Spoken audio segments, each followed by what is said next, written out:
Sir आज मैं आपको रामधारी सिंह दिनकर के बारे में बताने जा रही हूँ। रामधारी सिंह दिनकर का जन्म 23 सितंबर 1908 में हुआ था।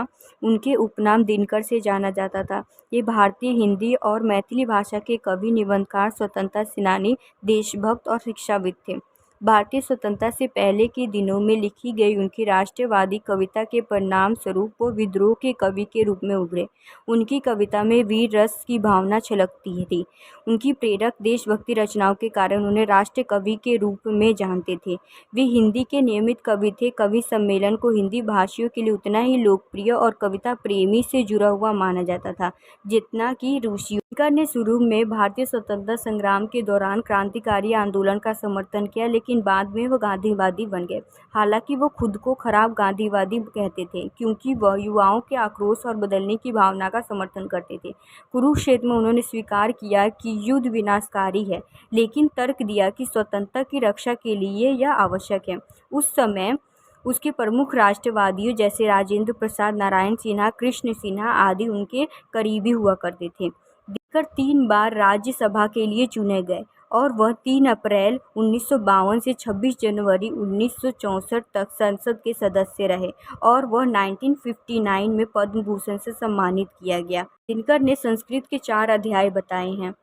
अपने संस्कृति के 4 अध्याय में उन्होंने कहा है कि विभिन्न सांस्कृतिक भाषाओं और स्थलकृत के बावजूद भारत एकजुट है, क्योंकि वह कितने भी लोग क्यों ना हो, हमारे विचार एक ही है। दिनकर ने भारत संस्कृति के इतिहास को 4 प्रमुख भागों में बांटा है। विशाल अध्यायों में विभक्त प्रथम अध्याय में पूर्व वैदिक काल से लेकर 20वीं शताब्दी के मध्य तक भारत की संस्कृति के स्वरूप एवं विकास की चर्चा की गई है।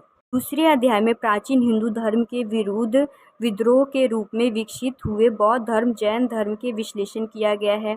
तीसरे अध्याय में इस्लाम के आगमन के बाद हिंदू संस्कृति पर उसके प्रभाव के साथ साथ हिंदू मुस्लिम संबंधों जैसे प्राकृतिक, भाषा, कला और संस्कृति के बारे में बताया गया। चौथे अध्याय में भारत में यूरोपीय लोगों के आगमन के बाद से शिक्षा में उपनिवेशीकरण के, ईसाई धर्म और हिंदू धर्म के टकराव आदि में विस्तृत विवरण को दिखाया गया है। इस अध्याय में 19वीं शताब्दी के पुनर्जागरण की जांच के साथ साथ पुनर्जागरण के प्रमुख नेताओं के योगदान का व्यापक चर्चा की गई है। इस अध्याय में प्रमुख विशेषता यह भी थी कि इसमें हिंदू पुनर्जागरण और उसके मुस्लिम पुनर्जागरण और उसकी सीमाओं का प्रचुर विवरण इसमें प्रस्तुत किया गया। उनकी रचनाएं रश्मिरथी, हुंकार, महाकाव्य, मिट्टी की ओर, रेती का फूल आदि हैं। पुरस्कार और सम्मान। इन्हें काशी नागरी प्रचारिणी सभा द्वारा उत्तर प्रदेश सरकार से पुरस्कार मिला और उसे महाकाव्य कुरुक्षेत्र के लिए भारत सरकार से भी पुरस्कार मिला। की रचना संस्कृति के 4 अध्याय के लिए उन्हें 1959 में संस्कृत अकादमी पुरस्कार मिला। भारत सरकार द्वारा 1959 में पद्म भूषण से सम्मानित भी किया गया। दिनकर को 1972 में उर्वशी के लिए ज्ञानपीठ पुरस्कार से सम्मानित किया गया। दिनकर की मृत्यु 24 अप्रैल 1974 के दिन दिल का दौरा पड़ने से मद्रास में हो गई।